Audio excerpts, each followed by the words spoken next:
Western Spring Television. Ours it is.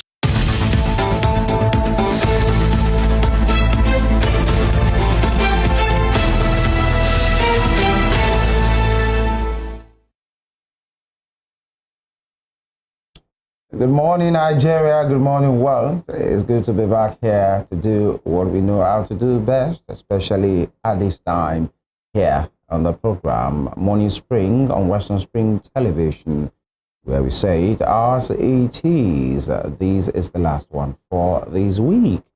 Thank you for always being there with us. And on this program, where we look at topical and trending issues in the nation, good to say, from anthropology to zoology, meaning from A to Z, issues of public importance. That's what we do here at this time, to critique and to analyze those issues that you want to be analyzed, especially on a front burner, having robust conversations with people from different backgrounds, but then sure that they have an informed opinion and informed angles on this matter.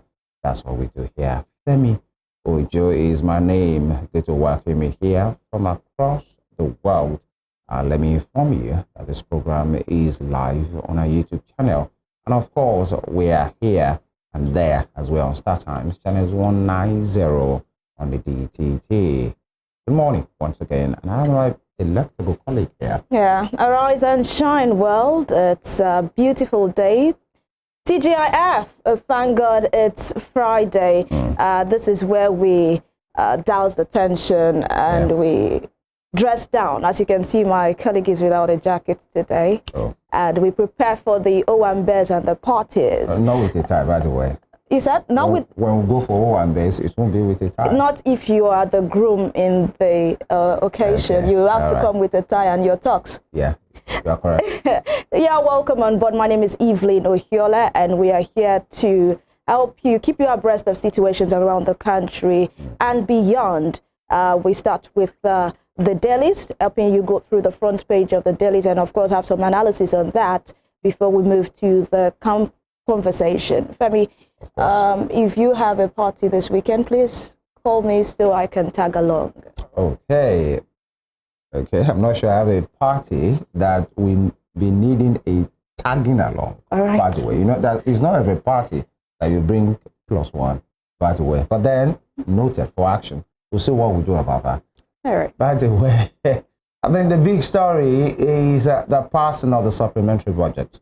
By the way, it was sent to the National Assembly by President Bola Tinubu, and then definitely because of the exigencies and the urgency, it was fast-tracked and it has been passed yesterday. In the excess of 2 trillion naira, 2.17. Yeah, over 2 trillion naira. Yeah. 2.17 trillion naira. And that many items were sought to be catered for in that list. Of course, and I think the most controversial one is the State House budget. Yeah, the state budget. Some small. In Nigerian parlance, some small billions to take care of some things. If I'm used to I like the way you call billions small. Yeah. And to take care of some, of some items. And this didn't actually go down well with some Nigerians who feel that for what we are facing economically, there are a lot of things in that supplementary budget that the government could do away with. Well, at least for now. Yes, at least for now. And go on X. A lot of people are airing their own opinions, airing their own views, and saying that this is not the right time to have some of these things. And also questions about, there are some items on this budget that was budgeted for in the 2023 budget. So why do we have it reoccurring in the supplementary budget? And we should not also forget that this is the second of such supplementary budget in this administration. It's not up to 6 months, and we have 2 supplementary budgets already. Nigerians are concerned. Of course, and that's why this program is here, to have these conversations. Ours is to have these conversations, a robust and informed one, and justice to make do of what comes out of there, especially when it has to do with, your opinion, our conversation, having men and women of, informed takes grace the program. It will be a very, very interesting one this morning. Many things to really talk about. The president is talking tough. Yeah. His ministers as well, the cabinet members, to say, sit tight, to be a part of the right. Periodically, we review, and if you're not really performing, you get a boot. Yeah, perform or get sacked. Very simple. These are the words of Mr. President Bola Tinubu. We get to hear from him, definitely, and then to have a conversation about it if time we permit us. It's a bumper one today. You don't want to miss any part of this program. We'll go straight to the headlines now, because that's what we do on this program. Firstly, with the headlines, and when we come back, the conversation will continue. It's Morning Spring. We'll be right back.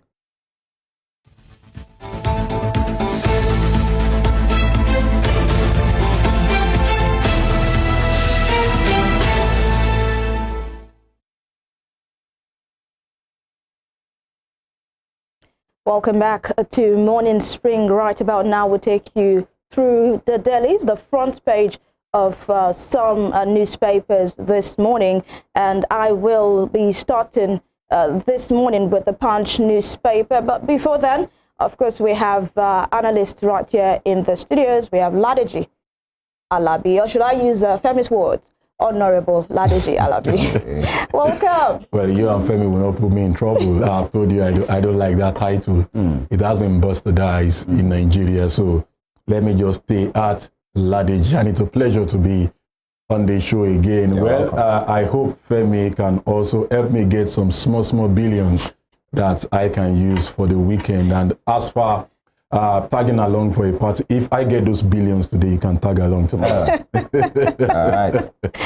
Oh, don't put Femi in trouble, small billions. Small billions. All right, let's begin with the Punch.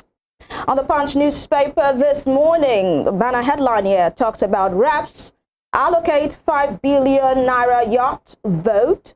Navy clears Tinubu with some riders. Navy not Tinubu requested for yacht for operations. Presidency naval spokesperson.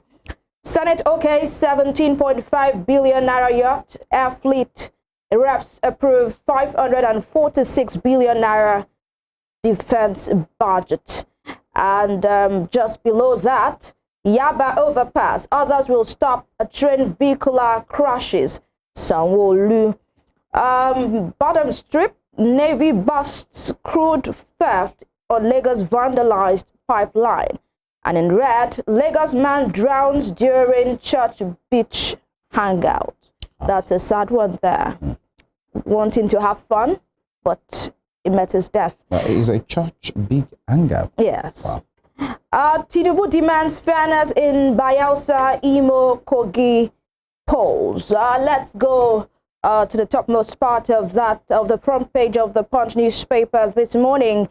Talking money, Naira gains as CBN pays banks $6.7 billion forex. Labour tackles Uzodinma, governor says Ajaero meddling. And NPCL allocates 6 million barrels to Dangote refinery. All right, let's take the big one, DJ. Reps allocate 5 billion naira yacht vote. Navy clears Tinubu, and I should say that the presidency also said that it was the Navy and not the president that requested for the yacht, and it is for operations because a lot of Nigerians have been bringing up a lot of rumors and speculations that it's for entertainment, for musical videos, and I wonder when did the president... Or for enjoyment Mr. President. Yes. Well, thank you very much, Evelyn, for that question. You know, I'm part of those Nigerians that have been asking that question. Okay. Go anywhere in the world, when you mention the name yacht, it doesn't come near anything gunship or a warship or aircraft carrier that the naval or whatever of any nation needs. Anywhere you hear the name, you know it is for enjoyment and entertainment. Go to Lagos, we have a lot of people that party on yacht, they enjoy themselves on yacht. And when the supplementary bill came out, earlier on in the week, the tag to the yacht was presidential yacht. Now, let's connect the dots. If the Navy comes out to say, okay, so we are the one in need of it, oh, fine. Let me ask this question. The official aircraft of Nigeria president is called the Air Force One, managed, maintained by the Nigerian Air Force, but cannot even carry the chief of air staff. It's only, the only person allowed to travel on that jet is the president. So that you said the Navy requested for it, I care less. The reality is that that's what the documents say. That's what the documents say. No, I'm not. I'm saying that's their defense too. I don't care about that. What I care about is that we do not have a revenue problem in Nigeria. We have spending problem. Don't forget, they want to renovate Dodam Barrack in Lagos, the official residence of the president, that of the vice president in Lagos, a place they won't stay more than 5 days in the whole year. They want to renovate Aso Rock, build another whatever inside of it. Let me take you back memory lane. Before the handing over, the past administration said they've spent a lot of money renovating that place. What are we renovating again? The transition committee. They are putting the place in order ready, suitable for the incoming president. That's correct. Now we are budgeting 1.5 billion naira for the office of the First Lady. Femi, Evelyn, show me in the constitution where the office of the First Lady is catered for. These are unnecessary spending that we go about every now and then. And before you say Jack Robinson, we go to the IMF, we go to where again we want to go and borrow money. And we are saying Nigerians, the poor Nigerians, you and I, we should manage for the government and let the government go on and enjoy. Well, it's all well and good. They've come out to deny that it is the Navy that... and do you applaud the fact that the reps reallocated the 5 billion naira and added it to the student loan? Well, a good development, if you ask me. A good development, because when I saw the supplementary budget, 5 billion plus for student loan, 5 billion for yacht, it shows where our priority lies. All right, that's all for the Punch newspaper. All right, let's head straight to the Vanguard. The Vanguard for today. Interesting stories there and headlines, by the way. Electricity. Policy flip-flop threatens $155 million smart meters project. Policy flip-flop threatens $155 million smart meters project. With a couple of riders here, bid requires high turnover, cash flow, others in dollars. Indigenous manufacturers kick, petition federal government. Interministerial committee swings into action. Report puts installed capacity at 4.5 million. TCN, PMU reopens controversial bid. Experts call for cancellation and engagement. And just below that, you have this picture with the caption, Tinubu receives APC Guba candidates. Of course, you see the president in the middle, donning a navy blue kaftan, flanked on his right, immediate right, by the governor of Imo State, who is seeking re-election, Hope Uzodinma. And then at the extreme right, you have the APC national chairman, former Kano State Governor, Umar Ganduje. And of course, at the other part, you have Mr. Ododo, that's the Guba candidate for APC in the Kogi election, and then former Minister of State for Petroleum and former Governor of Bayelsa himself, Timi Silva, the Wadi Villa, to receive their flag, to contest. Party speaking now from the Mr. President. Moving away from that, Shippers Council, crucial to economic diversification, new NSE buzz. Good to know. And quick one from Mr. and Mrs. That cartoon always interesting. Prices of food items are skyrocketing by the day. It costs quite a packet for that food to land in front of you. Okay, and you see Mr. asking Mrs. So how much is the landing cost? That way, interesting one. Moving on. FCT, enough for me. I am not interested in running rivers. Wow. That's coming from former Rivers State Governor and FCT Minister Nyesom Wike. Now, labor matters. Ajero in critical condition may be flown abroad. NLC. Ajero politicizing labor activities in Imo. Uzadema. And top strip, foreign portfolio investment down 31.9% to 108.9 billion. Court orders unconditional release of Emefiele. Tax-seeking insurgents kill 40 in Yobe attacks. And sad one there. Tinubu seeks fair, transparent poll in Bayelsa, Imo, and Kogi. Two interesting ones. A minute each. Ladiji. FCT, enough for me. I'm not interested in Ronnie Rivers. Wike. I could see you giggling when I read that. Yes, Wike, my man. My very good friend. You know why I call him my man? Yeah. Remember on Wednesday when we were talking, I told you when Wiki tells you good morning, go and check the weather. This is the same man caught on tape yesterday or 2 days ago when the PDP Governors Forum went to greet him and told him if they allege that I'm requesting for 20 billion, where was he while I was fighting? So if he's not interested, he's saying that 2 days ago, he's saying another thing today. Well, we all know what is around this thing is about. And he said it also in that video that, you know, everybody wants to be relevant politically. Everybody wants to hold their base and all. So why is he coming out to say FCT? FCT, there are some people that are telling him that he's an infidel. He cannot stay as FCT. Okay, and by the way, there was another statement credited to him where it was reported that he said nobody can take over his political structure. Yeah. And now, you know, he's not interested. So Wike says this in the morning, says another thing. He's talking about structure. In the previous one. Now he's talking about Ronnie Rivers that is not interested. What do they use to run? Ajero in critical condition may be flown abroad. NLC. My prayers are with Ajero. Yes, you know, it's sad that NLC have turned themselves to only negotiate minimum wage increase with the government. What should they do? Of course, they are part of the pressure group. That should pressure the government to do the right thing. NSC should not only be about minimum wage alone. Should be about the good governance. Do you get?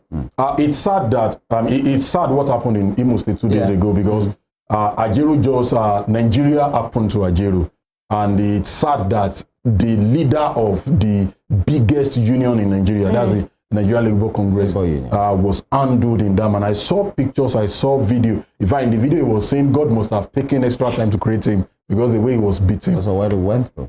What he went through. It's sad. It's sad. And, you know, why I giggled when you said the president said that he wants a fair election in all those states is that before the election, we've started seeing this.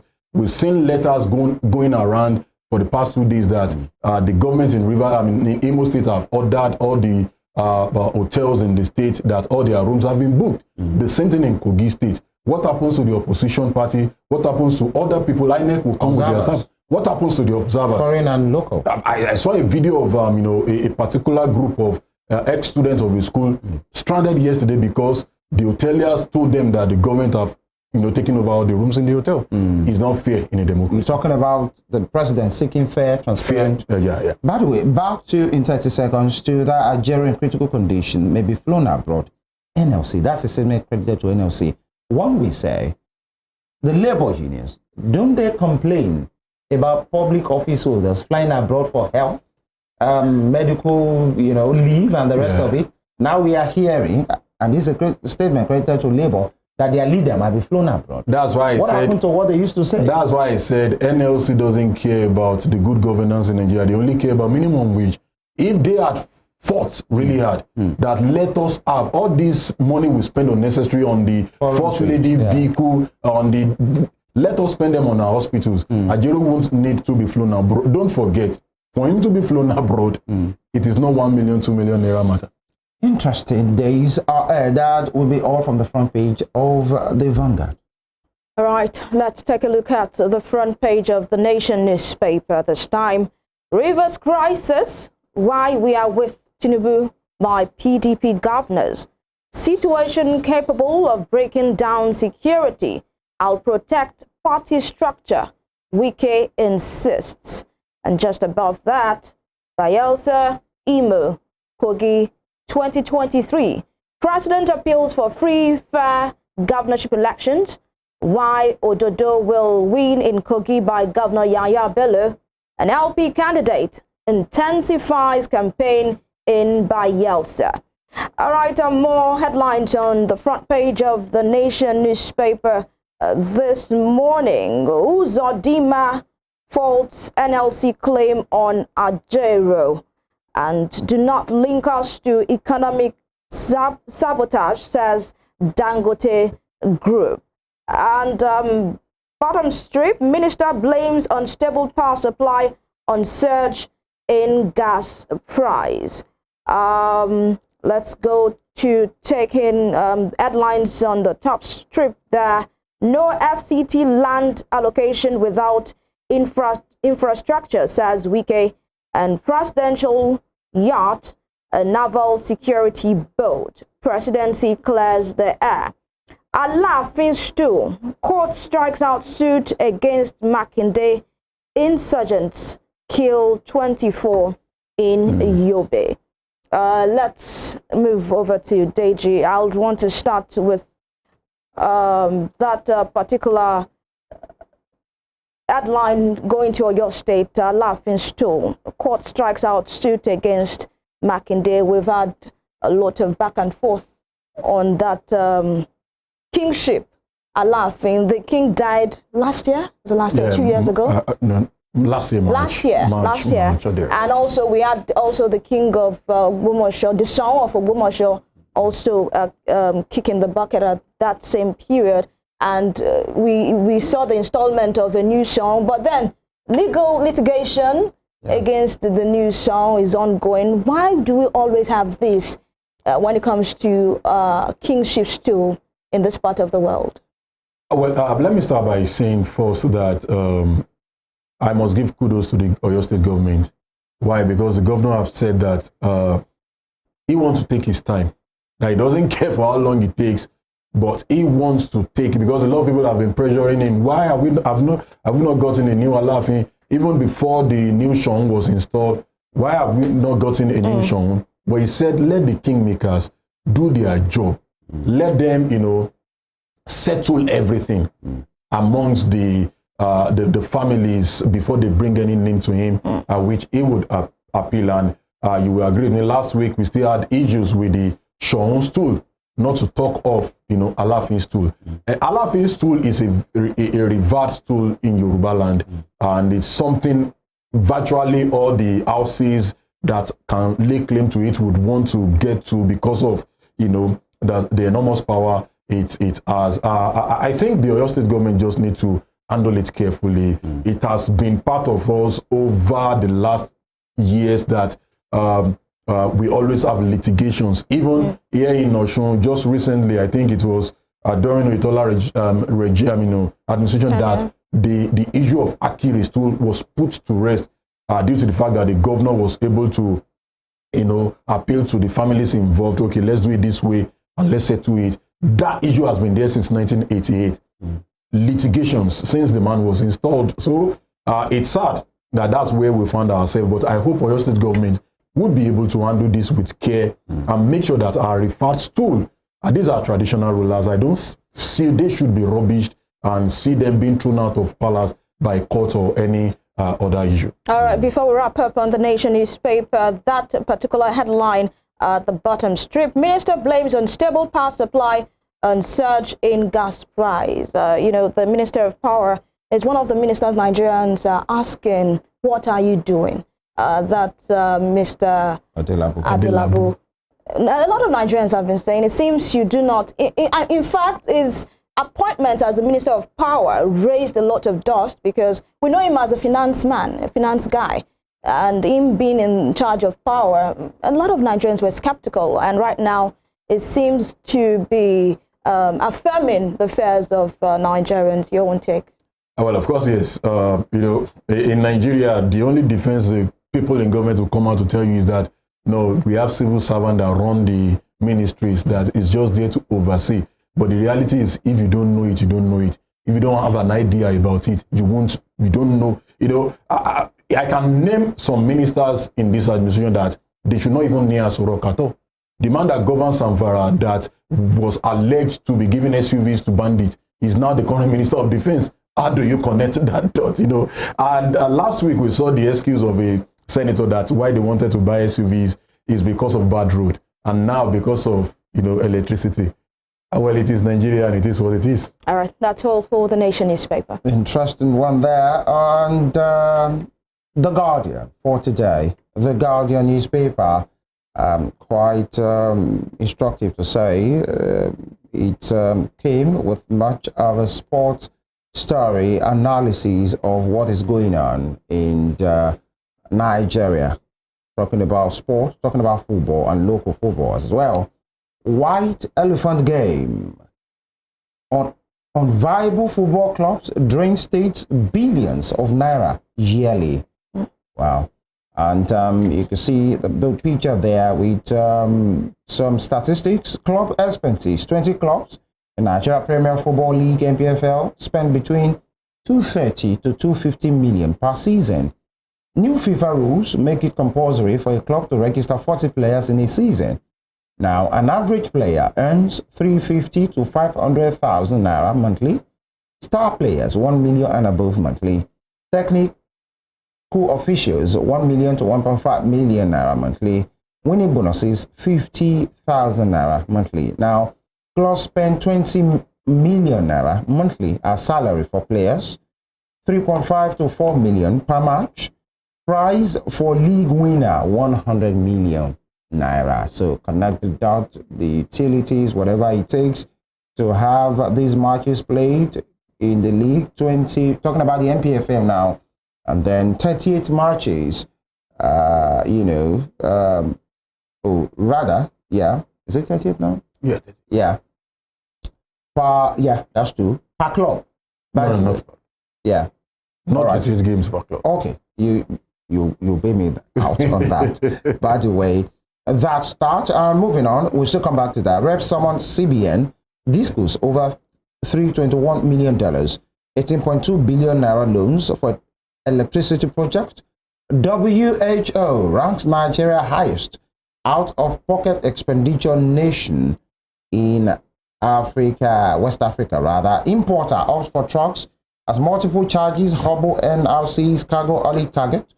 Reps release 5 billion naira yacht.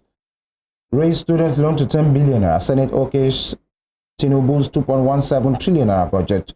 PDP chieftain sue Tinubu Senate over Umoren's rec appointment. DG on viable football clubs drain state billions of naira yearly. You can see the statistics really there. Yeah. Why it was called, or why it is called unviable, is because in Nigeria we don't run sport as a business. You know, many governments just let's use it as a way of encouraging the youth, and sports around the world. Just a sector. Sports around the world has turned into billions of dollars. Investments. As an advocate over the years, we've advocated that. And these football clubs over to private individuals. I can name 3 for you. Sporting Lagos, owned by private individual. Remo Stars, owned by private individual. We have Van Dresser in Akwa Ibom, owned by private individuals. And if you see the way these people run their affairs, you will know they are into serious businesses. But many of the football clubs owned by the government, you put some people there as the board. All they care about is how do we make our own money too. As a matter of fact, the statistics you quote, I can tell you for free that there are some clubs in Nigeria that on paper some player earn 50,000 naira and in reality they earn 35,000 naira. Sometimes they're even old. Of course, yes. We have a Pele in Nigeria that plays at 41. Because you know the reality out there. That's it. I wanted to say 380 games per season. Yeah, 380 games, 38 games each team, yes. Because it's 38 weeks throughout the season. 19 matches per team. Yeah, that's it. Of course, because we have 20 of them in the NPFL, and that 38 weeks. Yeah. Want to say thank you, Ladi Jalabi. It's always a pleasure for your informed take every time we have you on the show. Thank you. And of course, this is where we draw the contents on this segment, talking about the headline. When we come back, 2.17 trillion naira supplementary budget passed. Good to go. We'll be right back. Please stay with us.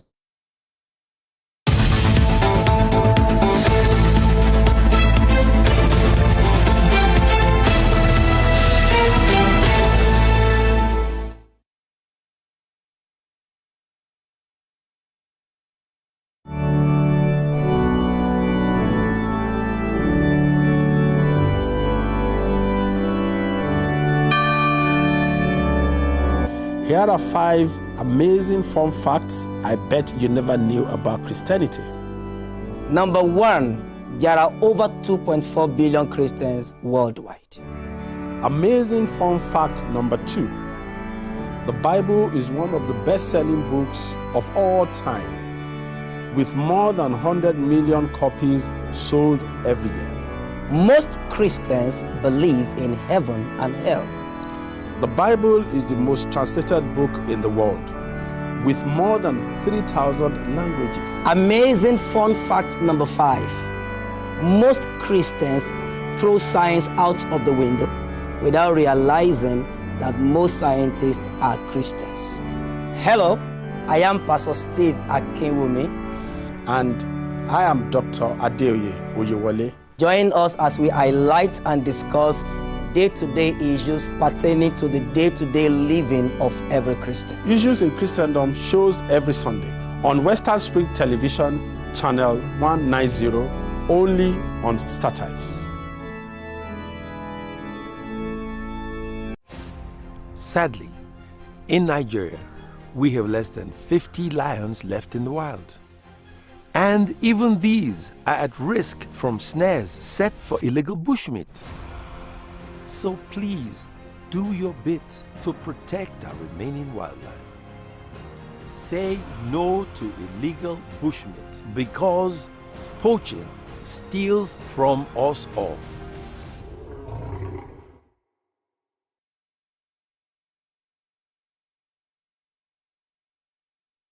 Evelyn Ohiolei, Hi. King Eve. How are you today? I'm good, I'm fine, I'm alive.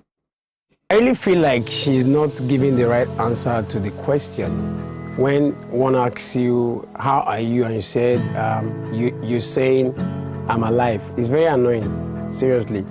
How are you? I'm fine. I feel I'm fine would be the right answer instead of I'm alive. Not that I asked you if you're dead before.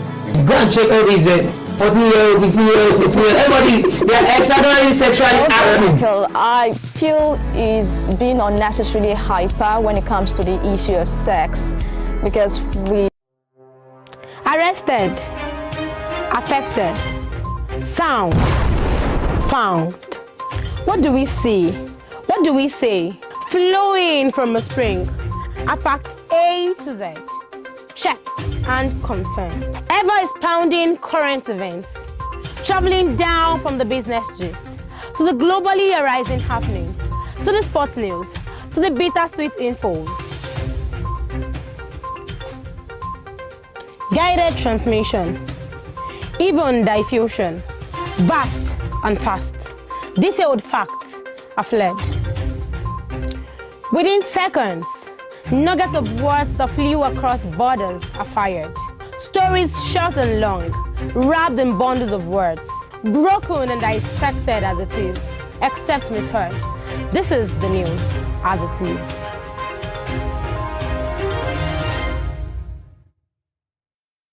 Sports is a culture on its own. It has its own language, its own people, with their own way of life.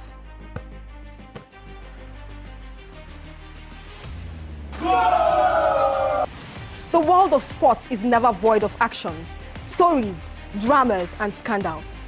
I guess you need a sports show that can walk the walk and talk the talk. On this show, we answer all your sporting questions. The whens, the whys, the wheres, and even the what ifs. Sports Spring is that show that will give you that new lease of life you've been looking for in sport journalism. Join me, Joseph Atewe, And your sports Amazon, Nengi Ernest. on this station, Western Spring Television, channel 190, only on StarTimes. Let's talk sports. Let's speak the most universal language of the world. The Berlin Conference of 1884 defined the configuration of Africa, which hitherto existed as a continent of multiple kingdoms and empires under native rulers. The conference, otherwise referred to as Congo Conference, regulated European colonization and trade in Africa as initiated by German leader Otto von Bismarck. The Berlin Conference is often called the scramble for and partitioning of Africa, as each of the imperial powers carved separate portions of the continent for themselves without recourse to racial and cultural identities and differences. 137 years after the Berlin Conference was held, Africa remains a legitimized playground for European nations that sought to exploit its wealth and resources and manipulate its human capital to promote trades and investments of Western powers. Western Spring Television identifies Berlin Conference as a major event in history.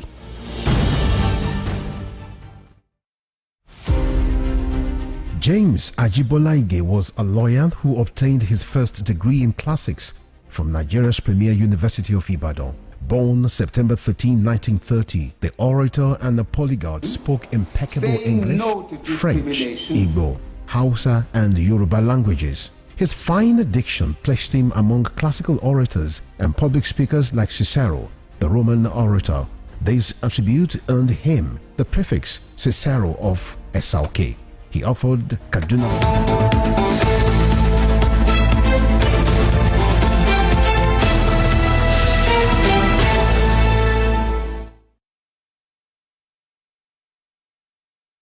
Welcome back. It's still Morning Spring right here on Western Spring Television. If you're just joining us, welcome on board. And we move straight to the conversation this morning. Remember that you can watch us live on our YouTube channel at Western Spring Television and also connect with us on our different social media platforms on Facebook, Instagram, and X. You can also drop your comments on these different social media platforms. Today we've got a couple of topics to talk about, Femi. Today we have the passing, recently we had the passing of the supplementary budget by the lawmakers. We are going to be dwelling more on that today, having informed takes from our analyst, and of course the statement by Mr. President urging his ministers to work or be sacked. Yeah. We are going to also dwell on that area today. Yeah, and 2.17 trillion naira as what has been passed by the National Assembly, a supplementary budget proposal sent by the President a few weeks back, and it has been passed.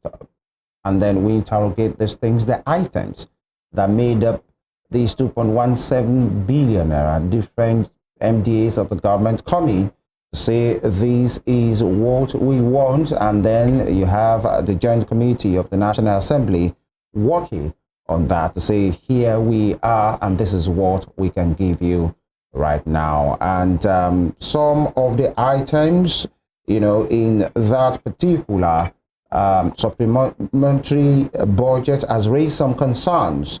And we get to look at those concerns, those reservations by the people from the State House to the defense and everything that has to do with it as well. By the way, we are joined by two gentlemen in the House today, Dr. Oluyemi Omotosho, and he is a policy analyst, among many other things. Good morning. Good morning. Thank you for having me. Good to have you here again. And of course, we have Mr. Richard Obire.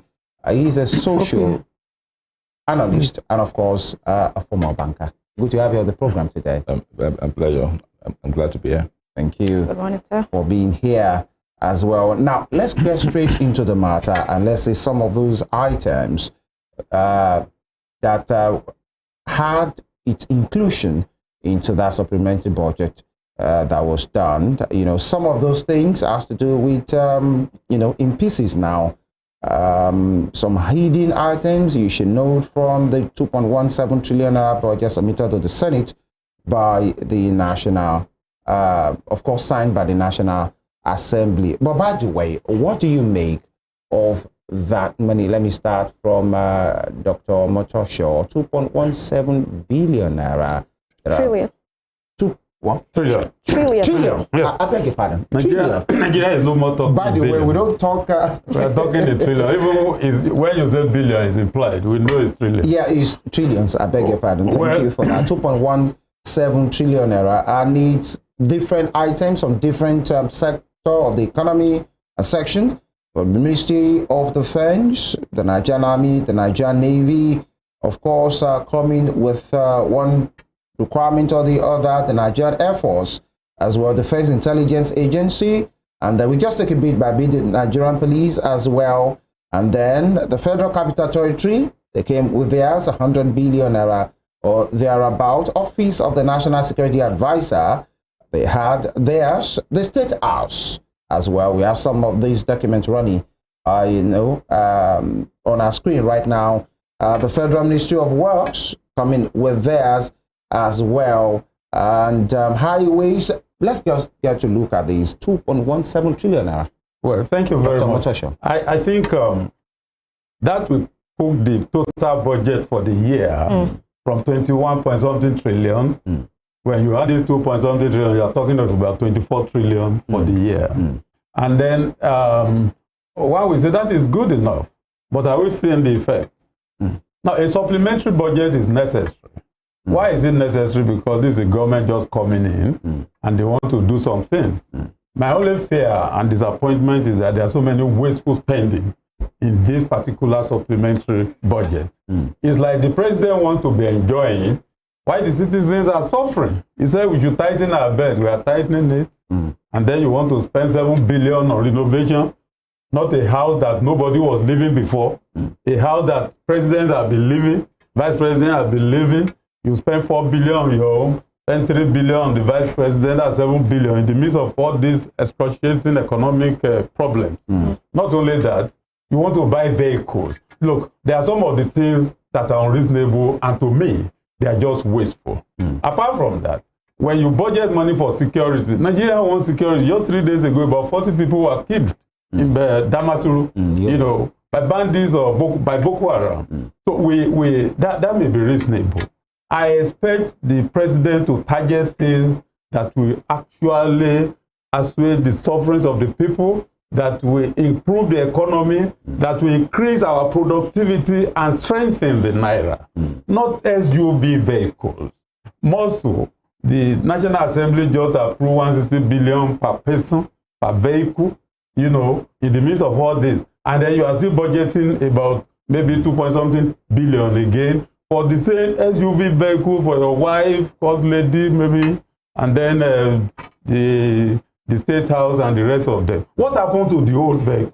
If we say the economy is bad, why are we wasting money? I saw yacht. I don't know the pronunciation properly, but I know it's a ship. It's a special, ship for the president, for his guests, and the rest of it. And then you want to spend about 4 point something billion on that. Look, in 1977, the American president Jimmy Carter, because of the economic recession that was affecting that country, sold the only presidential yacht for, off, and said they can't maintain it. And since that time till now, the American president has no money for such luxury. Why do we need a yacht? For what? In the first instance. And then, that shows that's what I mean by saying it's like the president and his team want to be enjoying while Nigerians are suffering. I expect a supplementary budget to improve productivity. For instance, I didn't hear anything about energy there. And without energy in this economy can improve. I wonder where the Minister of Energy, Adelabu, I think that's the man from Ibadan, is from, and where is he? Because when this thing was being prepared. Because if you improve energy, you subsidize energy, Nigerians, in fact, let me use Okada as a sample. 70% of those who ride Okada will go back to their field work. We need you to go back to work. And it's only when you fix energy that can happen. So I see a lot of wasteful spending in the budget, even though some of them are reasonable, some of them are not, like something on the on students, No, something. Student loan, yeah. Student loan. No, something on security. Security is not because without security, the productivity can't even improve too. So some are good, some are extremely wasteful and callous of the president to send it, and callous of the National Assembly to even give approval. All right. You know, but just to put it there, the presidency has come out to denounce that yacht of a thing that the president didn't ask for that. It came under the requirements of the Navy, the Nigerian Navy. By the way, it was delisted by the National Assembly, and the money added to that the student loan. Yes, but it got to the National Assembly. Yeah. If somebody sent it, that person sent it. But the president said he didn't do that. But moving on, Mr. Obire, what do you make of the 2.17 billion? By the way, I think defense gets the largest share of that particular supplementary budget. You're taking that? Yes, from what I could see, you're right. The figure for defense is 477 billion. That's about 13.6% of this additional budget. We call the supplementary budget of approximately 2.2 trillion. And the 2.2 trillion itself is about 9% of, as Dr. Omotosho said, Mr. Buhari, or ex-President Buhari, you know, had all of his budget, both the first part of it, because they always have a second part, right? And now probably a third part, as we can see now, you know, was at 21.83. So when you had another 2.2 approximately, I don't like the two fractions. That's a total of about 24 trillion. You know, so that's what it is. That's a very sizable supplementary budget for a couple of months to the end of the fiscal year. We know the fiscal year ends in December. Yeah? Okay, so it is. Maybe we could say, like Dr. Omotosho said, okay, new government, their own ideas are probably, in some respect, maybe different from the previous one. And so they need resources, you know, to deal with those new angles that they want to bring to governance and all that. And then there's a bit of a change in situation as well. Subsidy, as we used to know it, they say it's gone, although some will argue that it's still there. So we don't even, right now, we don't know the extent to which the removal of subsidy has generated, or what it has generated. And then out of what it has generated, how we're deploying it. Maybe this budget, this supplementary budget, give some ideas about that. You could see that they are saying they want to give wage awards. Yeah. So I will understand that to mean, okay, let's give them extra money. Probably will not even be subject to taxation. Yeah. You know? So let's the give agreement them with labor. Yes. Let's give them 35,000 naira. 1.5 million federal workers. Let's give each one of them 35,000 naira, and that came to 210 billion, 210 billion naira. That is a kind of response to maybe the difficulties or hardship, should I say, that have arisen from the removal of subsidy. I think they've also offered to give another 400 billion naira as cash transfers. You know, that works out at 25,000 naira for 15 million households. And when I was looking at the numbers, as of 2020, based on what the NBS said, we had 43 million households. Well, I don't expect that to have changed dramatically. Households, not individuals. I don't expect that to have changed dramatically, you know, between 2020 and now. You know, so if you look at 15 million households and put that on top of 43 million households, so we're talking about 34.8% of that universe, that universe of households. That means you still have some substantial grounds to go. Now, the reason I'm mentioning this, because it's flowing from what Dr. Omotosho said about actually putting these extra budgetary provisions into where it matters most, not into yachts, not into renovation of buildings, residences in Lagos. In Lagos, residences of residences of Mr. President, Mr. Vice President in Lagos, and then and all that. You know, so it just doesn't make sense. You have to just look at that, the number of households that you are not covering. Out of that 43 million households that I mentioned, also the National Social Register, we are told, has about 12.8 million poor and vulnerable households.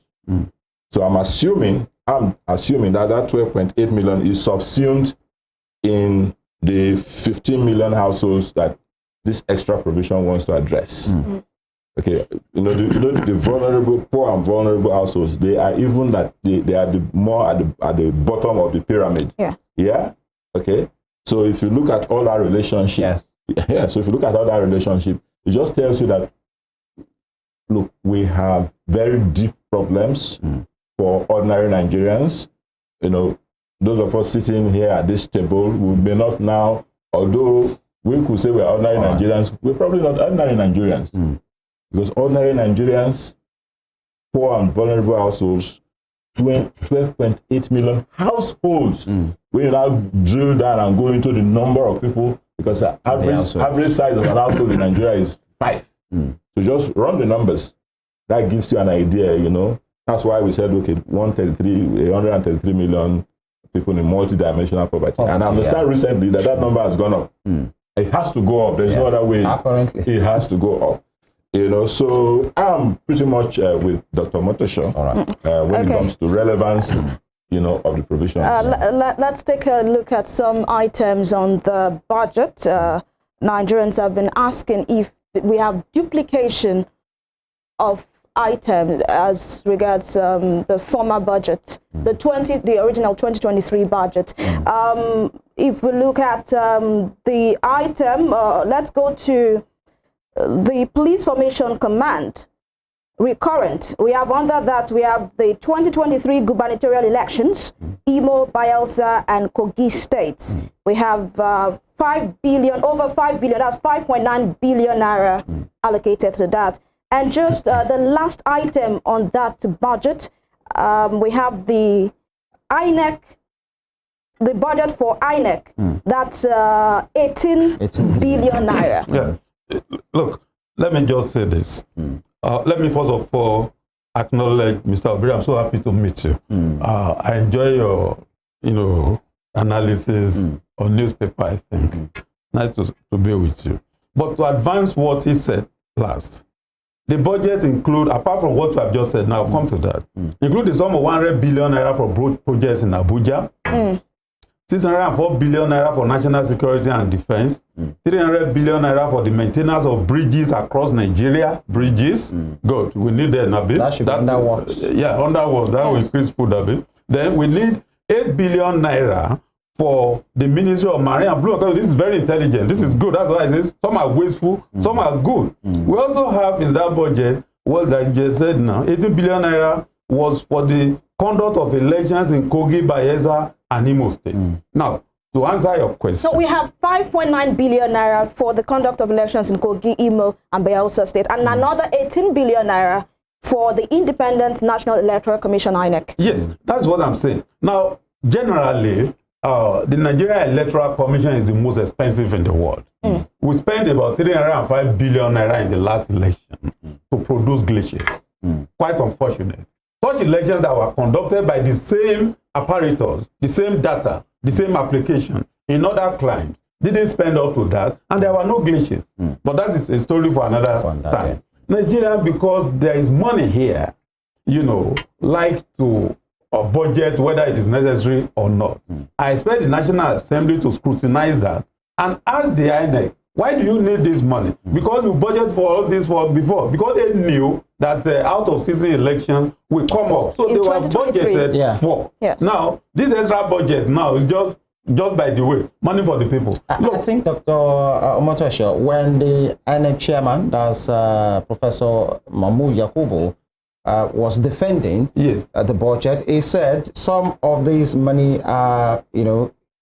is because of the wage increase. Yes. That has to do with his own commission as well, because those things were not foreseen before, and also that's why it's no matter what it is. And personnel cost. Yes, we are spending so much on election, and we are not getting results. Look, this last election was the most litigated in the history of Nigeria. Go and check out the number of litigations in the court. We are not getting results. If we are getting results, nobody will be complaining. Today we are still shouting, we wasted up to the last part of this last month, a lot of time on litigation, on certificates and things that could have been pre-election matter and the rest of them, and the election itself. But that is affecting the economy. But let's come to this budget. Yes. It is just that the president, like Mr. Obire said, I don't want to go into household, and he has broken it down reasonably. You will see that if it is for the interest of the people, particularly with the excruciating economic problems we are facing now, nobody will be complaining.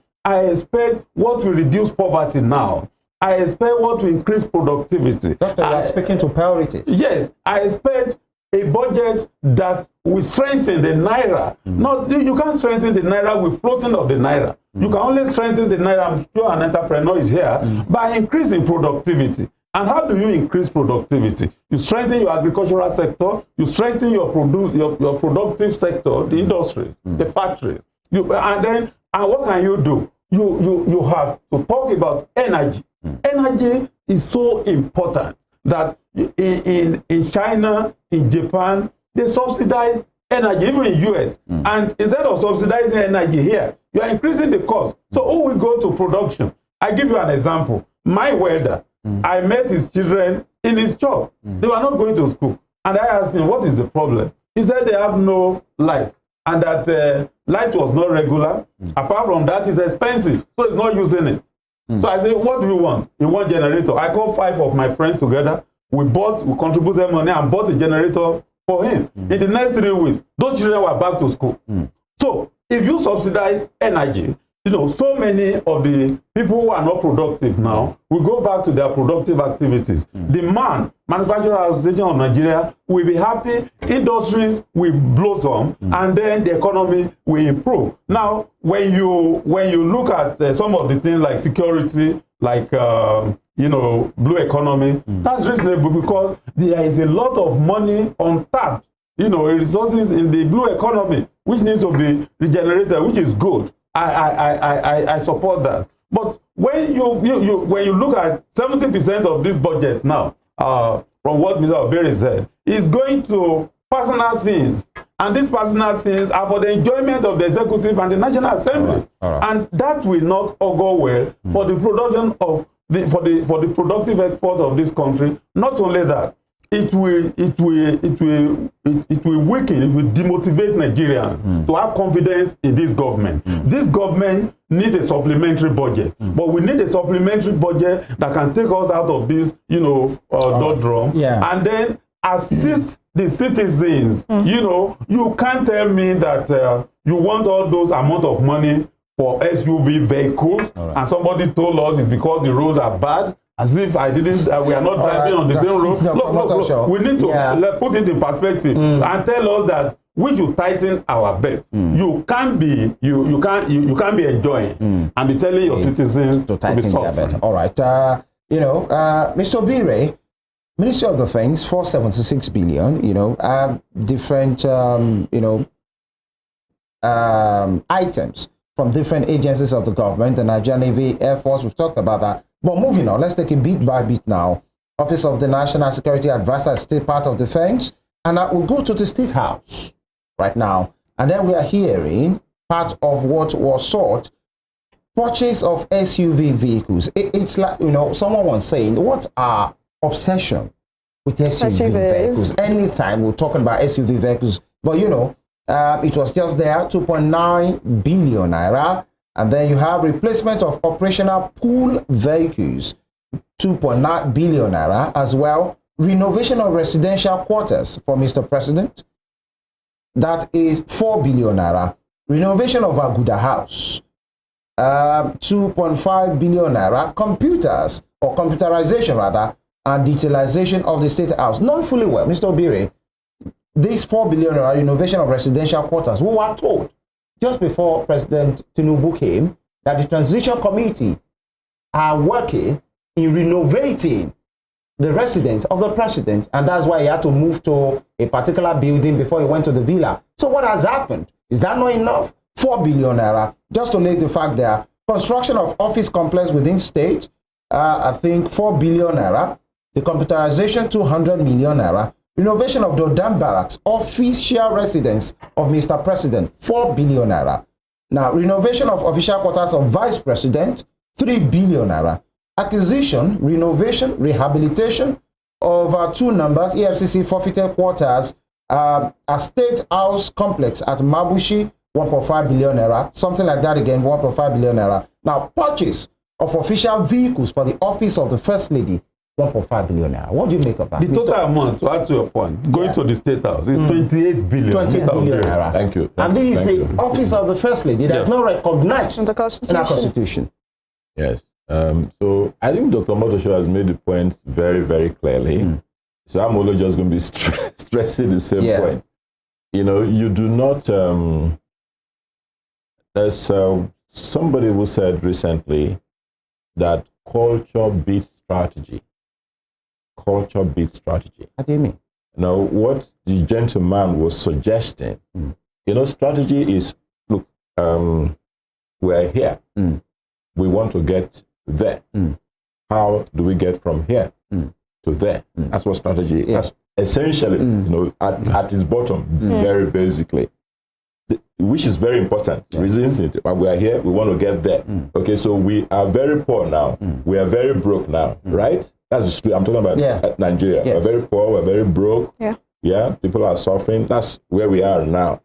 But we want to get from being very poor to less poor. You know, to people experiencing less hardship. Yeah, that's where we want to get to, and a couple of other positives we want to get to. So that's strategy. How do we get there? You put people together, they brainstorm, and they come up with ideas. Yeah, that's strategy. Very, very important, no doubt. But the gentleman says, culture beats strategy. The reason is this. If we sit down and say, this is where we are, we want to get from here to here, and we come up with all the how to, but we are steeped in a culture of selfishness. We are steeped in a culture of waste. How you go to, there's nothing you're going to, no, there's no strategy you're going to do for you.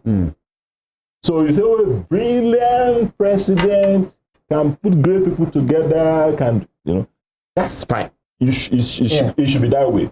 But the culture has to change. And the culture does not change from the air. The culture changes from those who are at the air, those who are leading. And the leadership is dispersed. So if you look at our governance structure, you have 3 arms, right? You have the executive, at the head of which you have Mr. President and his vice president. Then you have the legislature, 2 houses. Okay? So the leadership at those levels, they must change in terms of culture. Strategy is not too difficult. You know, if you say we are here, we want to get there, I will know why we are here. All we need to do is to do the opposite of why we are here, and we will get there, right? But but right now we are steeped in the old culture of corruption, of selfishness, waste, of not serving the people. You know, we go in and we become lords unto ourselves, and you hear things like people laughing about, oh, let the poor breathe. You have the Senate president, you know, laughing, and and all his colleagues, they are all joyful to say, oh, they said we should let the poor, they said we should let the poor breathe. You know, so let us let the poor breathe. So when you have that, you're suggesting there is no departure from the past. There's no departure. There's absolutely no departure. Because you can't, some people tell you, oh, 7.5 billion, or 5.5 billion, oh, it's not much, it's not much. No. It's not about the size of the amount that is put in certain things. No, it's not about the size. Yeah. We're talking about the culture. You have to have a culture that changes. When you look at the man leading you or the woman leading you in front, you can see that this person is doing the right thing. So you know what? I don't have a choice. I have to do the right thing. You can't ask people to make sacrifices and they can't see you making sacrifices. Yeah. All right, just before we move over to the next topic, I'd just like to ask both gentlemen an overall view. Do you think this supplementary budget is in the interest of Nigerians? Well, let me just start from where Mr. Obire stopped. And I'm going to use the same analysis. We can't move from a culture of waste and insist on the culture of waste continuously. You are seeing waste here. Yes, complete waste. And then you expect changes. Look, the president's house is 7 billion. Come and see where I live. Now, I've cut costs in my house.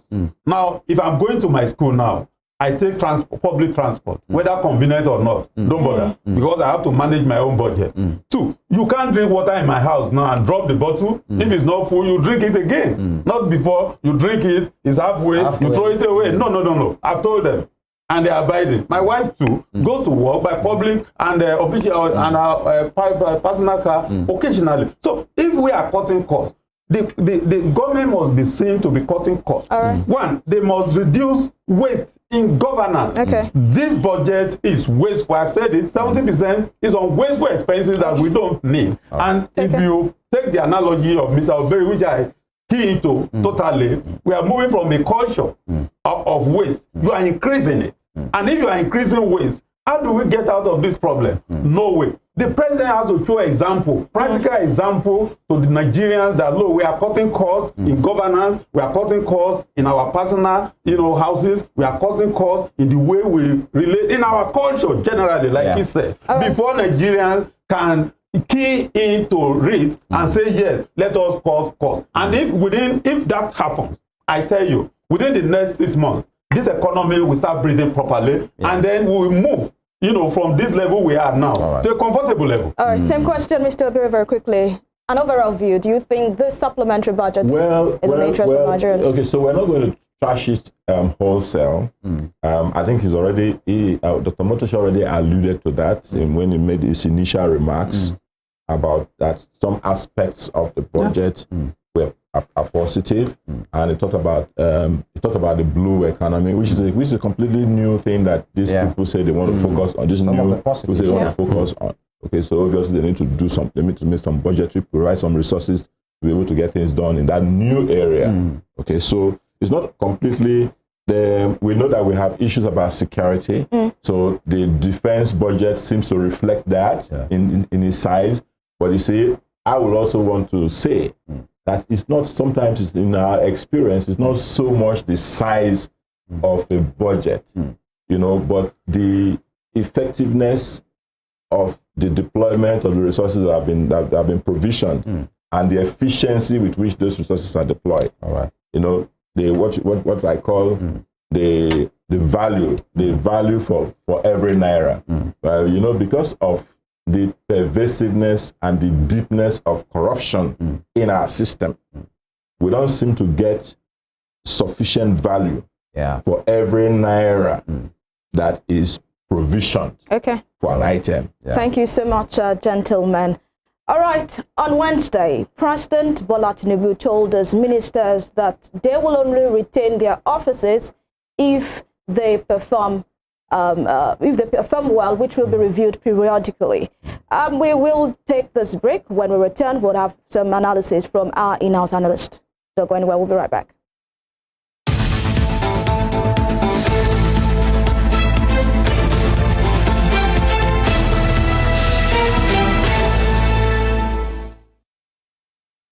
At the end of this retreat,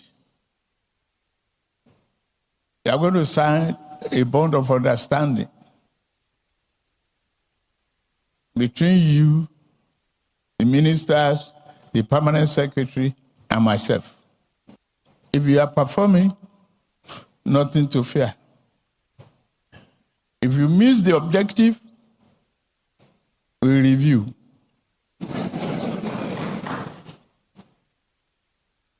If no performance, you leave us. No one is an island. And the buck stopped on my desk. All right, that's Mr. President Bola Tinubu talking there at a retreat for cabinet members, ministers and heads of MDAs, and, at that retreat that we are trying to possibly show direction, and that's what the president said: perform or be sacked. If you are performing, you have no issue. If you are not doing it rightly, we get a review, and if you choose to perform at all, you get booted off. I still have Dr. Omotosho here, and of course, Mr. Obire. Is it the right call at this time, what the president has said? And he said so many things at that retreat, and he even said, I must succeed. You people must help me to succeed. And it's not just about me, it's about all of us, but then this ball stopped at my table. Dr. Omotosho. Well, thank you very much. I think starting from the book stalls on my table, I like that. That was a statement by a former American president. Good. The president is accepting responsibility.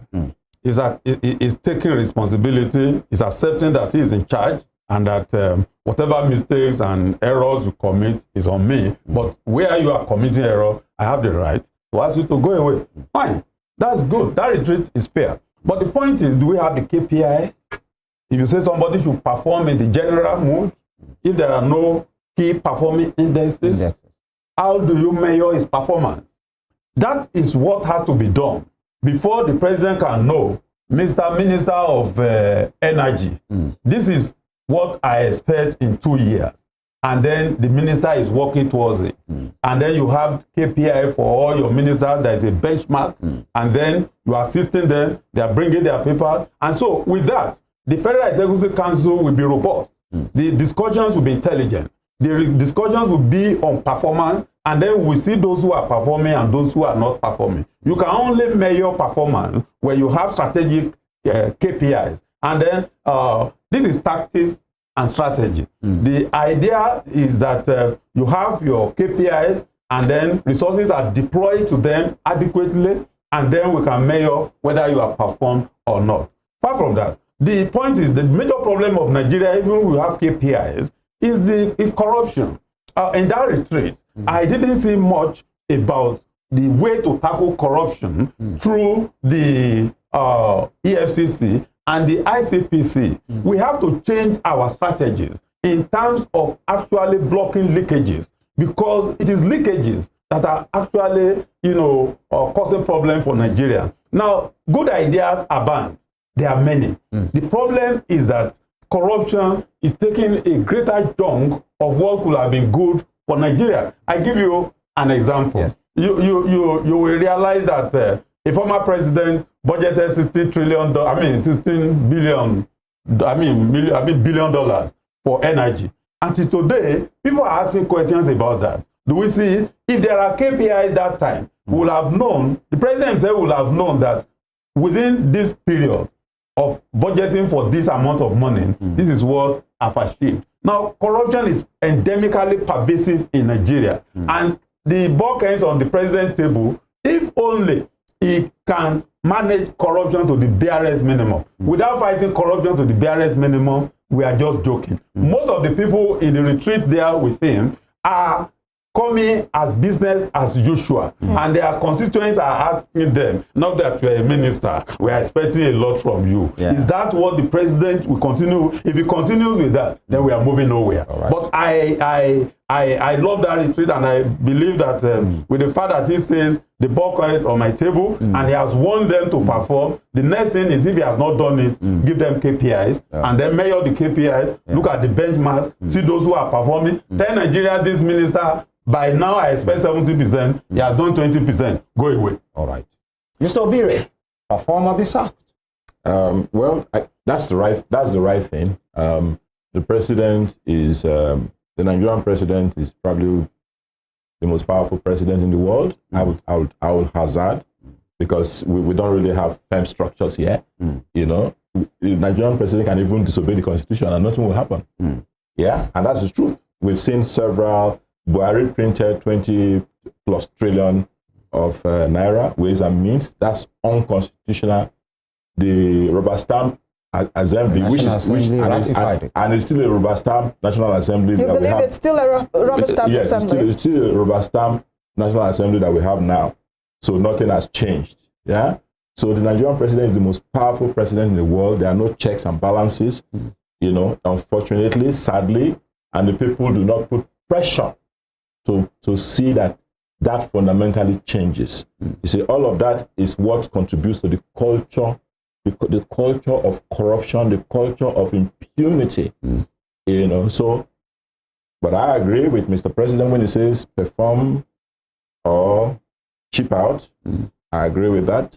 You can't do it any other way, you know. So the key is that we hope that it is not just an expression, you know, to play to the gallery, you know, to feed the people with platitudes, because you yourself have to show the example.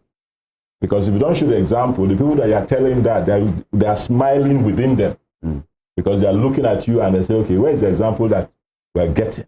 So that's very important. And Nigerians will have to wake up. So if Mr. President wants the ministers and everybody to help, which they should, that's why they are earning the fantastic salaries that they're earning. Because I remember when people objected to the National Assembly or whatever, or the House, getting these new SUVs that you suggested we are very enamored with, right? I think one senator was on a TV station like this, and his justification or something was that, oh, the ministers have even 3 or so each. You know, so if the executive have these things, exactly, why pick on them? So why shouldn't we have it? You know, so that's what we mean by example. If you don't show example yourself, you can speak and you can threaten from here to Jericho. Nothing is going to change. But what we want the most in Nigeria now is for real change, not the change that is spoken of, that is mouth-fed, but the change that actually happens, that we can all see. It's very tangible. And it's not difficult to bring about that change, to be honest. It's not that difficult. Just show example. Just be honest, be sincere, and do the right things. We will see you do the right things, and we will support you. So if Dr. Mori talk about, okay, if you want, you don't perform, you must have performance indices. I think if they have not worked it out already, I think they are working out performance indices. I think there's a woman called Hadiza something. Hadiza Usman. Hadiza Usman. I think she was one that used to head the Nigerian Post Authority. MPA, yes. She's the one that has been saddled with that, and she knows she's going to have a team and all that. The review committee to head it. Exactly. Fundamentally change. We are not the situation we're in does not require just talking. We have to see real change from within these people who lead. Okay, so in walking the talk, as both of you have established for Mr. President, let's, in giving him a benefit of doubt, let's look at his antecedent. Do you think, looking at where he's coming from, he was the governor of Lagos State at a point.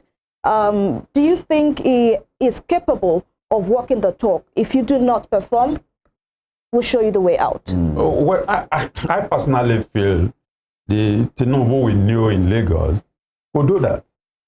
He likes setting, benchmarks and meeting it. So do you think he has Even though he governed a state that was very rich, he did his best. Now, as president, when I look at his antecedents now, I'm afraid. Because he spent so much money on election that we cannot even quantify. Dr. Omotosho, you said the Tinubu you knew in Lagos. Yes. Do you still think that's the Tinubu? That's where I'm going. It's like it's different. Now, he spent so much money on his election to the extent that, when you spend such an amount of money on electioneering and the rest of them, and you want to recoup your money. So if he is determined to move the country forward, he knows what to do. It is an attempt, for instance, the Tinubu I knew before, with the situation we find ourselves now, will not be buying this kind of SUV vehicle. Because even in that Lagos, to an extent, it was vulgar. He manages the resources to the extent that he changed from quota in some roads to interlocking slabs, and they were beautiful. And then he designed strategies that can move Lagos out of chaotic situations. He has plans for the future. Now, I doubt if he is doing that now. He's so much busy. Some people said Lagos had a master plan. So, drew by him. Yes, he's so much busy with politics now that, you know, when a Nigerian president, the way he's behaving left, right, and center now, you want to take a PDP man, you want to hijack him to your party, you make him minister of FCT, you budget supplementary 100 billion naira for him, you withdraw him from obeying all the other rules that has been given to the other ministers. And then, you know, if you are busy, you know, doing politicking trout instead of governance, those objectives may not be achieved. Won't you say those things that you have just read out now are still part of strategy? They are strategies. But what I mean is that when you busy yourself too much with politicking, then governance will suffer. But you have now, litigation is over, everything is over. Yeah. You now come to governance. If you see what is happening in Rivers State now, it's a distraction that is not necessary. But they have distracted him. He's calling them because if you don't solve Rivers State problem, like Kano, you know, you are looking, the economy can improve because Rivers State contribute a lot to this economy. And so the situation in that place can rock the boat. And so if he concentrates much on governance, you know, without putting too much on politicking, and leave politicking to the chairman of his party, and then because we need a president now that will concentrate on proper governance to get us out of this doldrum. Because Nigeria has been classified as a poverty headquarter of the world. We are in multi-dimensional poverty. Unemployment is about 3%. These are unacceptable indices.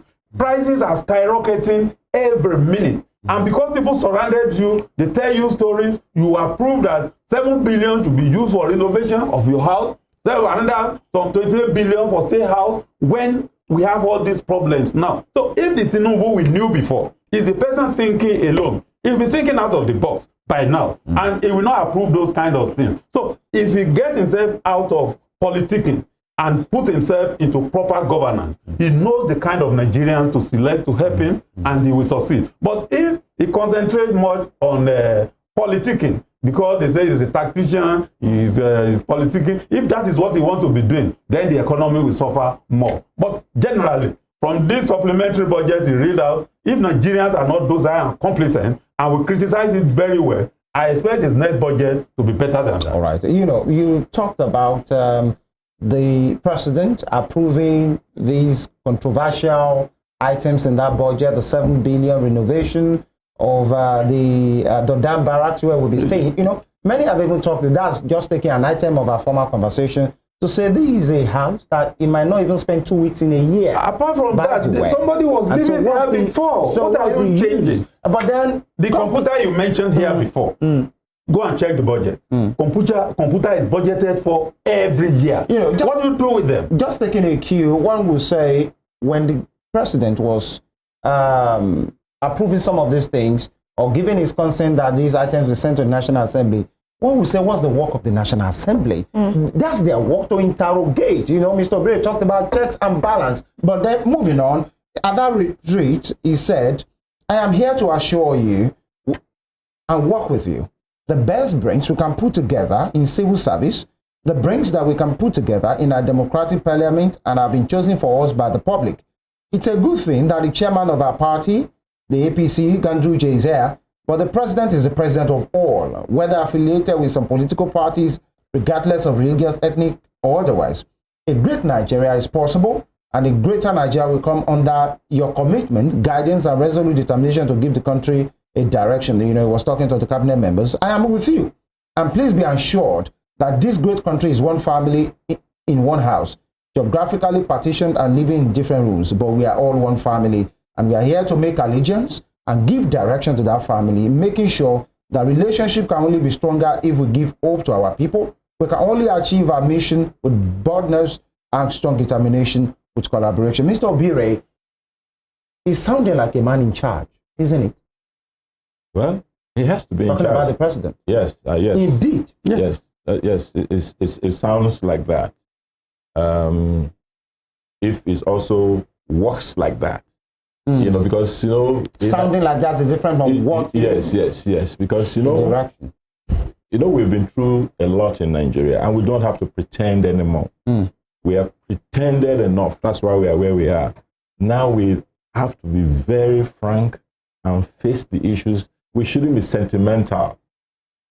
Anybody that is president of Nigeria, and it doesn't matter whether it's Tinubu or anybody else, Nigerians should forget about nice talk. We've had enough nice talk, you know. But yes, I agree with the trust of what he said. I agree with it totally, you know. But what I want to draw attention to is that it is not enough to talk. We have to translate that into reality. We have to see it. You know, if for instance we've seen when the supplementary budget was done, and we saw that wastages were not there, we will know that for a fact something new is beginning to happen. But that's not the case. It's not the case. So for me, so something is already wrong now. Yes. So for me, it's okay. That is what you should say. Yeah, that's what you should say. You should say the right things. But we want to see the right things being done. Let's look at part of the statement made by Mr. President at that retreat. It said that, and I quote him now, "I stand before you and I have claimed on several occasions, and I am saying today again, as the president, I can make a mistake. Point it to me. I would resolve that conflict, that error. Perfection is of God Almighty." He has been able to bring to the fore that he is human, and he can make mistakes. And that is why his cabinet members and all these aides are there for him to point out that error. Coming from Mr. Obire, that is rhetoric. Perform, walk the talk. That is the most important. The man who said the bus stops on my table, take all responsibility in America, go and check out his record. And he didn't run away. And he did the right thing. Look, we are a country that is always, let me give you an example. A president can perform here within 6 months. You will know this president is out to work. There are so many things to stop. Corruption is there and so many things. Let me give you an example. I went with the president, the former president, to the IMF World Bank, discussion on our debt when I was in the presidency. And then we got to the venue of the meeting. Most of the people who came from Nigeria for that meeting came with Lexus luxury cars. The people that are going to give us money came with sport cars, very little cars, and then non-expensive cars. And you are seeking debt relief. And we are seeking not even debt relief. We are seeking debt relief. We are seeking, loan from them too. Okay. And then one of them jokingly said that those who want to give money are riding in luxurious cars. While we are riding, I mean, that's a shame. That is the kind of Nigeria. A president can stop that with a stroke of pen. A president can come and say, look, henceforth, I don't want to hear anything stealing. Once you are caught, you go to jail. And you give 1, 2, 3, put him in jail, and then we know he's ready to work. A president can come out and say, I want this road done to specification. Check it both midnight and during the day, and they know he's performing. So for a Nigerian president, for another, or a developing nation like Nigeria, a president can perform wonders, and within a few times, you will see where he is going. Corruption is palpable here. You can hold it. And the way to stop it is very, very easy. Very, very easy. From the Federal Executive Council down to the least person in the ministry. You can stop it within a period of time. Just make 2, 3, 4, 5 people examples, and Nigerians will key in. And I tell you here today that Nigerians are easily convertible people. Because when we changed from Shagari, that was wasteful, to Buhari and Idiagbon that were, very, very disciplined in monetary analysis, in governance, Nigerians changed. That time. But people complain then. People complain, but we are obeying. Well, me, I was in the university that time, and what do we have? I ate biscuit with my friend in Festa, and I put the cellophane paper in my pocket till I get to the campus, to the campus, and then we are afraid to. That was under military. That was under not military. like you had a choice. But the point is that I'm trying to make is that the leadership demonstrated it. If they see more than 5 naira in the pocket of a policeman, it's dismissed, and then there was discipline. You don't need to see the president or you're saying change starts with the leader. So the change, God bless you. The change starts with the leader. The examples must come with them, and he must show us what they are doing, and must make good examples to show us that he's transparent, he's accountable, and he's fighting corruption, because corruption is endemically pervasive in Nigeria. And without fighting corruption, he will not achieve any of those points. All right, gentlemen, we understand that the performance bond will be signed today. But then, as Nigerians, let's have our own review of, let's look at the ministries. We have 48 ministers. In your own opinion, who are those ministers that have hit the ground running, like Mr. President said in one of his interviews before he became president? Who are those ministers you think are really doing well? And so far they are really doing well in this little space of time that they've become ministers. There is one that I have heard of. I'm going to put it to test soon. The Minister of Interior, I think. Is that Interior? Yeah. The one that is responsible for immigration. Yes. So that's the one that Tunji Ojo. Yes. You know, there are so many. Okay, coming to examples, I don't know why there are so many. How many secretaries do you have in the US? They call them secretaries in the US. 15 plus advisor, 25. Ministers are called secretaries in the US. Yeah. What's the size of the Nigerian economy? What's the size of the US economy? So you can see that I and Dr. Omotosho, we're not just repeating some of the things that we're saying. We're repeating them because they are critical. 48 ministers for a small economy like Nigeria, because we just say, we are the biggest economy in Africa. That's completely out of it. It doesn't make sense. Do you know why I have 48 ministers? Because he said it.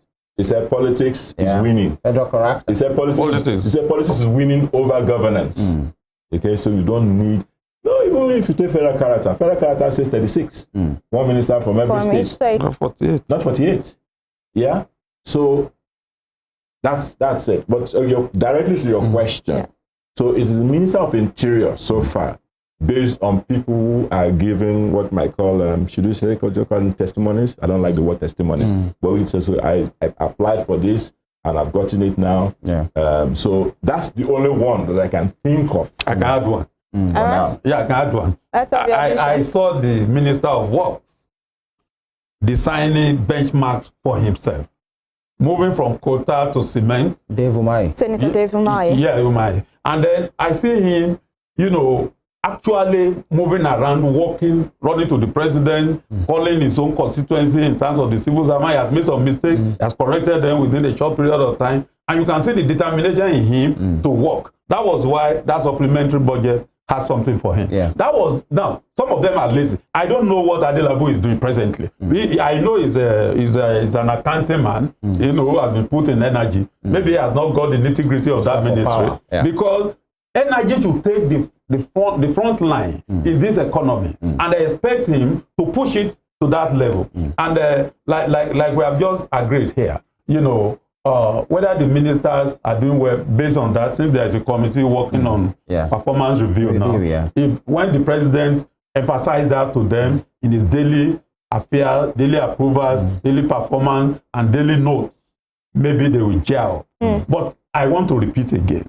An endemically pervasive environment with corruption can never develop. Dr. Omotosho, let me take you on what my colleague asked earlier about when she took an excerpt of what the president and when he said, I can make mistake, but if I'm making mistake, let me know. Tell me, do you think, because I feel, it appears to me like the president is saying, don't just be yes men.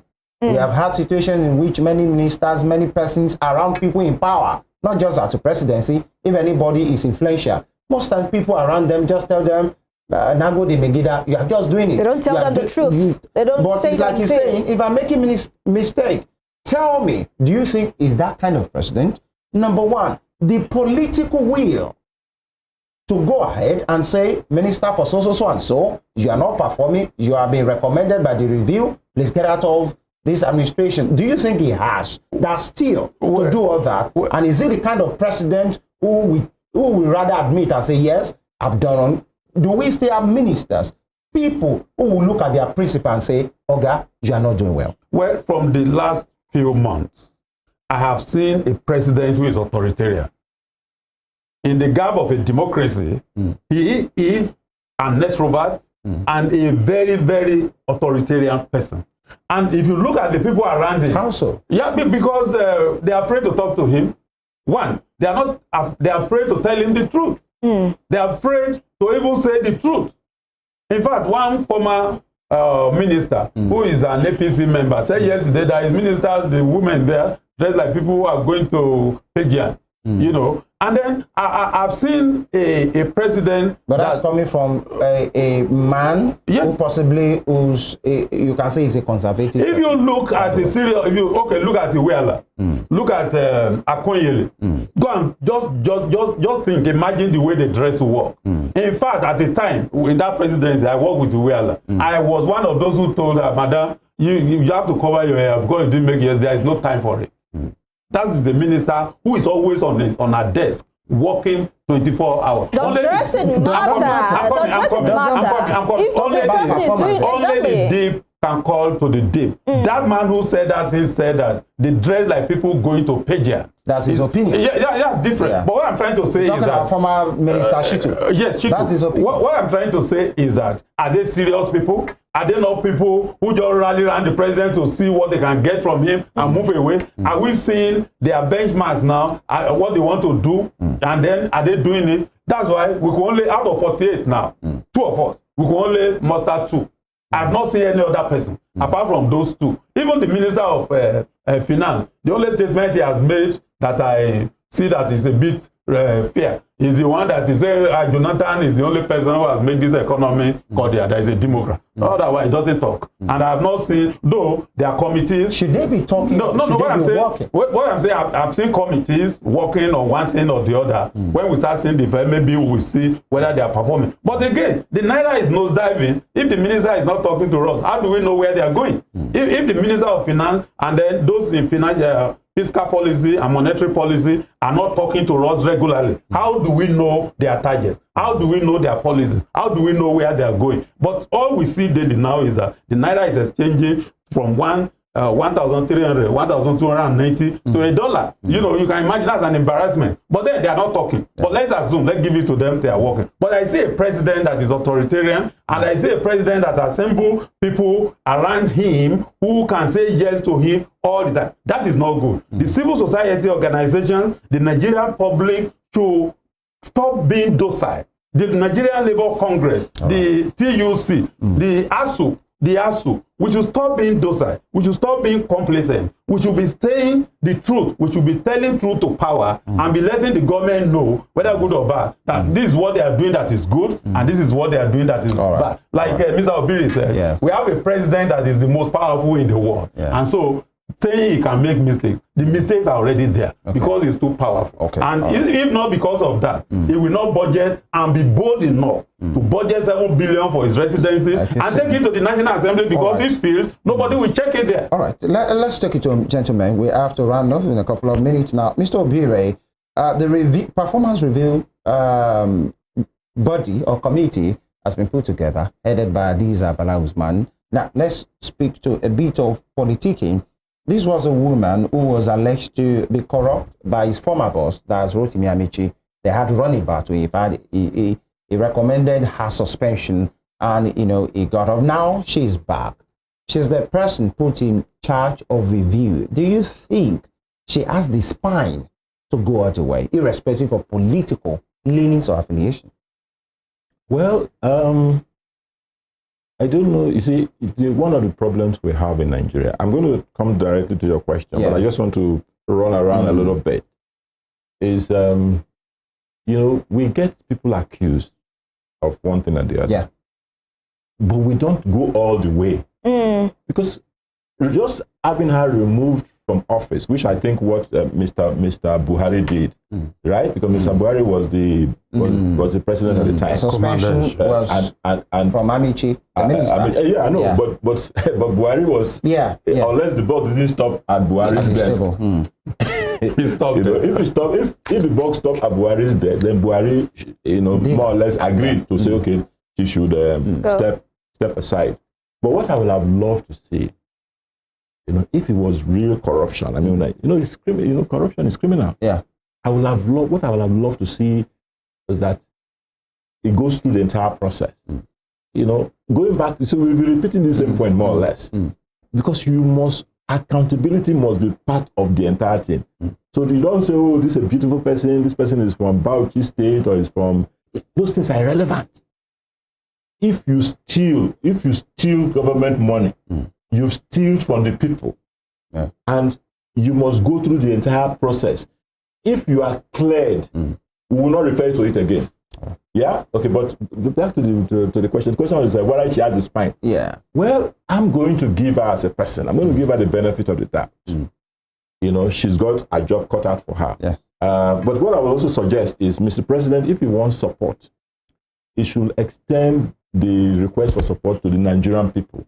So Adiza Bala Usman and her boss, which is Mr. President, they should publish, they should put it online. They should somewhere where we can easily refer to these indices for each of the ministers. Then we, the citizens, we will help. Do you understand? We will help with the reviews. It should not be in-house KPIs. Yes, it should be made public. Yes, we make public so that we can take feedback. So that we can be tracking. I will be telling them this one is, as we can see that this one is doing well. We'll give examples. So we will support them. There are people here in Nigeria. We have to use them. All right, gentlemen. But the same Adebayo Shitu, former minister under Buhari, in that speech, talked about the style of working. He was talking about his former president, Muhammadu Buhari, that when he gives you something to do, he doesn't check back. And it was obvious, by the way. There are many instances. There was this directive he gave to the then IG to go to Benue State during the Herdsmen and Farmers crisis. And it was almost 3 months later when he went to Benue that the Benue people told him, the IGP you sent to us spent a day and never even slept in Benue. He went to Nasarawa. But it seems, there was an interview again with former governor of Lagos State, Raji Fashola, where he said these two people are two completely different individuals, that President Muhammadu Buhari gives you work to do and he trusts you to do your work, but Bola Tinubu will be on your neck for you to deliver. So the style of leadership, Dr. Omotosho, and I take that as your parting shot, are we seeing a departure from a Buhari era to a Tinubu era? From the beginning, Buhari is an introvert. Tinubu is an extrovert. Introvert with the leadership? With the leadership quality. And he monitors what he's doing. If it's the Lagos governor, Tinubu will know. If age has not taken over and politicking is not taking over everything from him, once he gives you a work to do, he checks it. In fact, I saw him in Lagos those days checking projects at midnight, 3 a.m., 2 a.m., and then coming back to his house. So if he gives you a job to do, you must do it. And if you don't do it, he knows how to get you to do it. There is a departure from that. And I think he's a president that can monitor his ministers. The only problem is that we need to see action. He has to reduce the cost of government. He doesn't need this. Look, in the Federal Executive Council now, with due apology, we are going to be having like 70 people sitting. And so how do a president who is 71 or we don't know his age, manage those people? You don't know his age. So 71? So we don't know. I don't know, because in case I'm making a mistake, maybe 71 or go. Whatever it is, you have 70 people. Compare that with an American president sitting with 25 ministers, an advisor. When you add advisor to this group, we are talking about 70-something to 80-something. So he is a departure from the old, and he can perform if he wants to perform.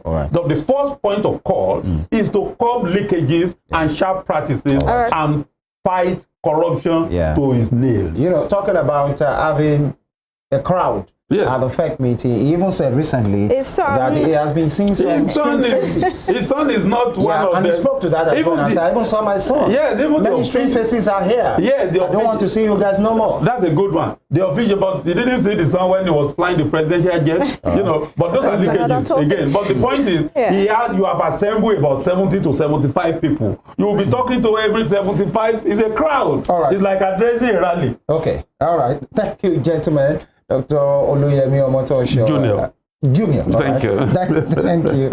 A policy analyst and, of course, a former banker and a social analyst as well, Mr. Richard Obire. Thank you for your informed take this morning. And God bless Nigeria as well. Yes. I'm sure that's our prayers and that's our wish. Amen. Yes. And we hope that the president will be able to walk the talk, as they have said, so that we do not have culture eating strategy for breakfast. That's instructive. And I'll tell that as Mr. Obire 2023.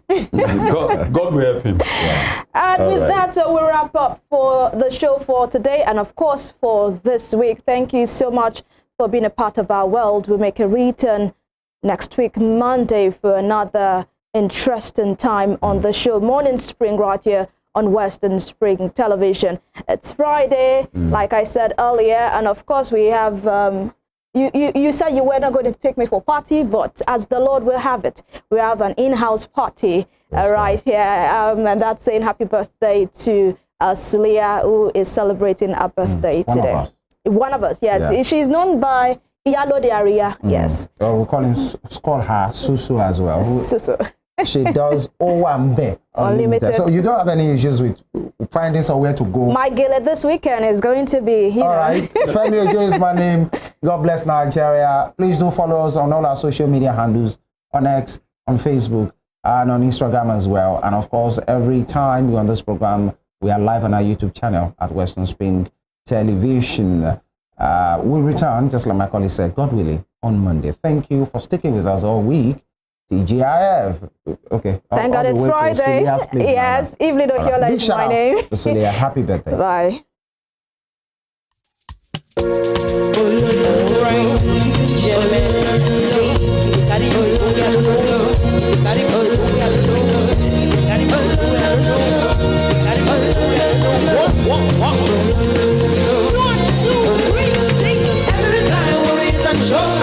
Everybody that they every time when we enter the show, so the people that they feel are low, you know it's a non-stop fight, everything litty, non-stop fight, don't stop dying, don't stop jamming.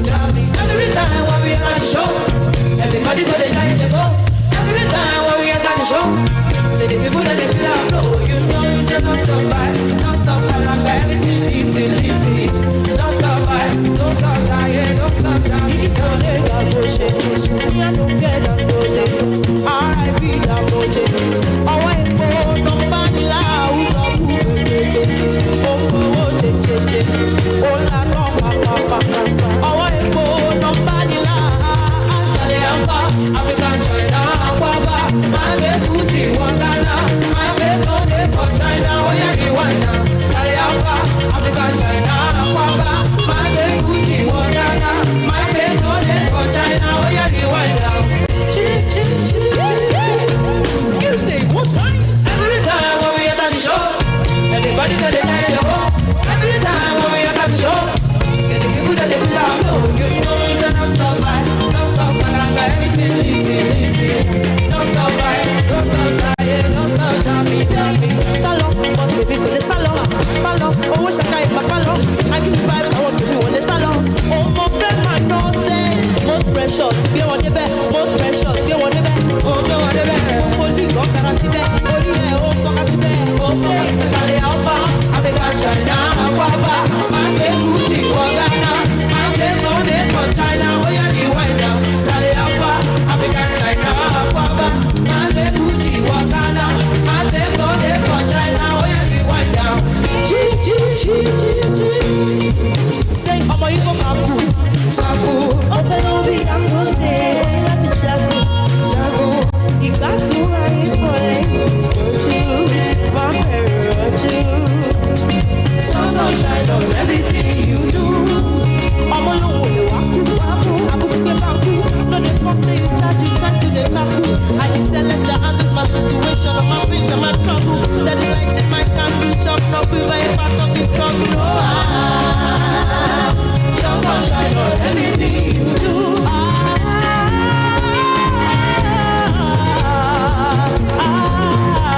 Ahmadu Bello, a Prince Royal, was born 6th of December 1910 at Rabba Village, Sokoto,